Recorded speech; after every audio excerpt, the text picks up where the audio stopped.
अरे बखत परई कबहू तुम पे तो कि जो मोई जग दुनिया में यादी और हुई के तुम्हारे दुख में सनीति कष्ट तेरो हम हूँ लेंगे कछु बाँटी। सब कहने लगा ये राजा नल, मैं जा रहा हूँ लेकिन तुम्हें कभी ज़रूरत पड़े तो मुझे याद करना। राजा नल ने दूसरी कोठरी खोली तो उसमें क्या देखा, खोपड़ियाँ टंगी हुई हैं। और जो खोपड़ियों ने देखा तो राजा नल को देख करके हंसी, पहले हंसी फिर रोई। तो राजा नल ने पूछा, हे खोपड़ियों तुम हंसी क्यों और फिर रोई क्यों? खोपड़ियाँ कहने लगी, हे राजा नल, मैं हंसी इसलिए हूँ कि मेरा पूरा ख़ानदान मर गया, और रोई मैं इसलिए हूँ कि काऊ मैया के तुम हूँ जन्मे।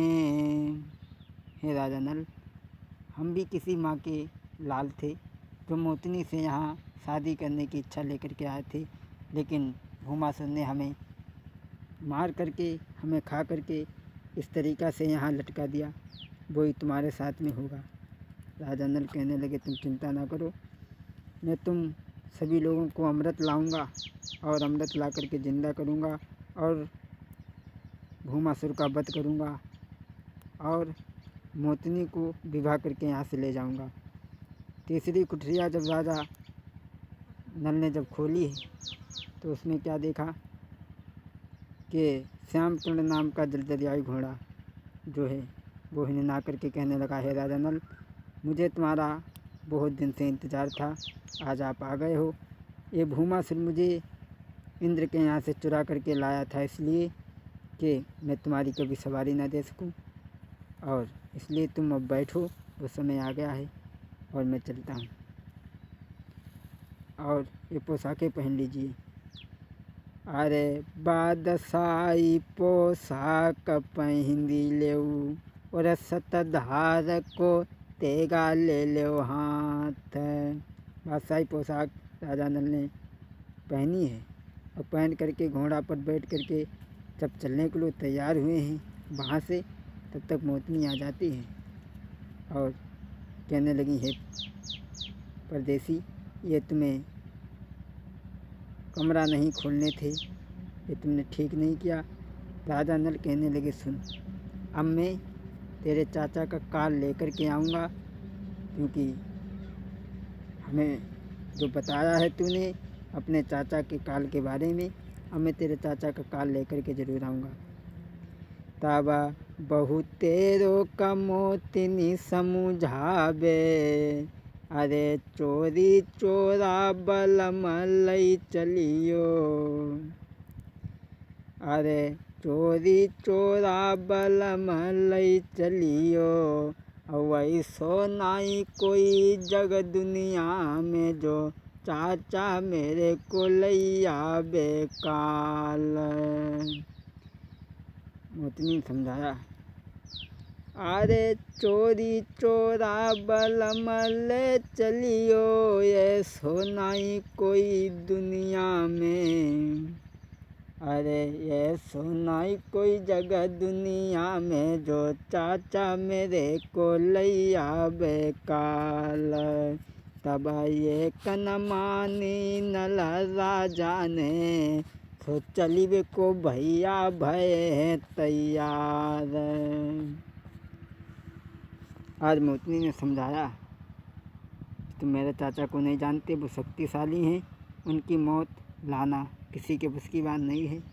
आज राजा नल जब नहीं माने हैं तो जब चलने के लिए तैयार हुए हैं, क्षमा करें ये कहानी हमने अति संक्षेप में सुनाई है, लेकिन हर बात पूरी है इस कहानी में। और जब ये बात सुनी है मोतनी की तो राजा नल को वहाँ पर बड़ा जोश आता है, लेकिन घोड़ा पर बैठ करके जब चले हैं, अब मोतनी ने कहा, महाराज जल्दी आना। बोले, हाँ हम जल्दी आएंगे, तब तक तुम मेरा यही इंतज़ार करो। अरे अरे सर उड़ो वो घोड़ा, अरे अरे सर उड़ो वो घोड़ा, बछेड़ा आसमान मड़राई। अरे अरर सरर जा तू बछेड़ा, बछेड़ा आसमान मड़राई। अरे एक पैर में बांधी पुरबैया, एक में बांधी लाओ है पछियाऊ। अरे सुनी लो बीरन बात हमारी, बीरन ध्यान देन किया बात है। आज वो घोड़ा उड़ा है और अरे जाई के जंगल के पारा में, अरे जाई जंगल पास समुंदर, समुंदर पास जंगल के किनारे, बछेड़ा भैया रुको है जाई।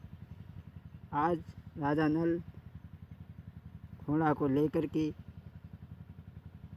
जंगल के किनारे, समुद्र के किनारे जब पहुंच जाते हैं तो घोड़ा बांध दिया वृक्ष से और लेट करके आराम करने लगे।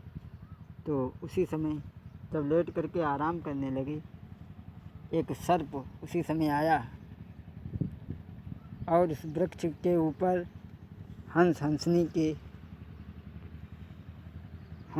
का जोड़ा रहा करता था। लेकिन हंसनी चूंगने के लिए गए थे और उनके बच्चे रखे थे।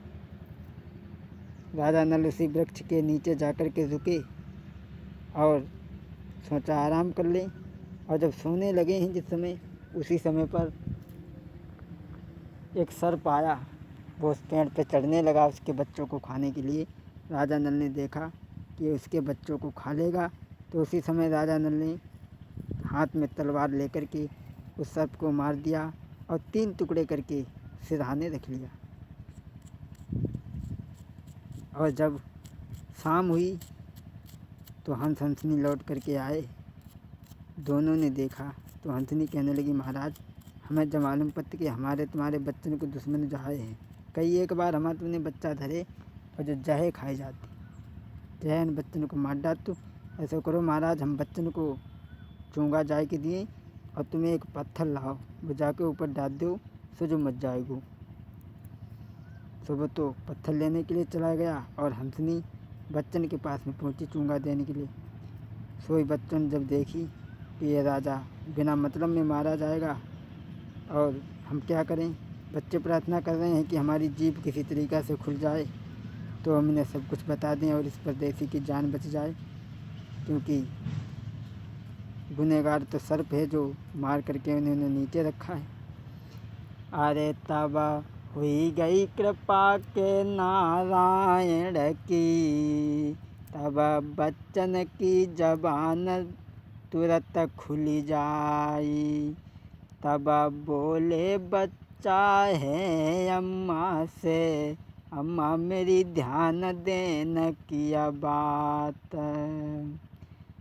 अरे ये परदेसी ने ही अम्मा जाने लई है मेरी जान बचाई। अगर भरोसो नहीं तुम्हें हो भई तो सिरहाने जाई के देख लेऊ जी। अरे पहले भोजन जाई खबैयो, बाद में हमें खबैयो जी। आजू तो परदेसी ने मेरी अम्मा लए हैं मेरे तो प्राण बचाई। सोई बच्चा कहने लगे, माँ ये नहीं गुनहगार हैं, अगर आप देखना चाहती हो तो इनके सर के नीचे सर्प के टुकड़े धरे हैं, वो ही खाता था।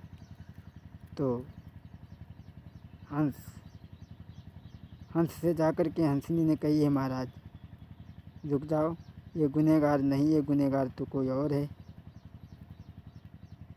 तो उसी समय राजा नल जगते हैं और देखा है तो कहने लगे, क्षमा करना, मैं यहाँ पर लेटा था और तुम्हारे बच्चों को सर्प खाया जा रहा था, तो मैंने उस सर्प को मार करके उसके 3 गैंडे कर दिए हैं। अब मैं चल रहा हूँ, क्षमा करना। राजा नल वहाँ से जब चले हैं तो आज हंस हंसनी कहने लगे हैं, अरे थोड़ो कछु तुम खाई लेऊ लाला, थोड़ो सो तुम पी लेऊ नी। बोले बेटा थोड़ा सा खा लीजिए।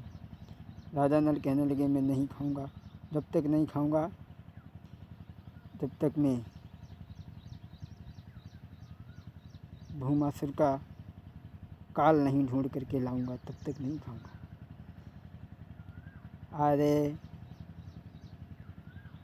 पूरी तुम्हारी मोई छुरियाँ हैं, और दुधवा है रक्त की धार, और जब तक काल न मिले दानी को, तब तक भोजन खावे नाई।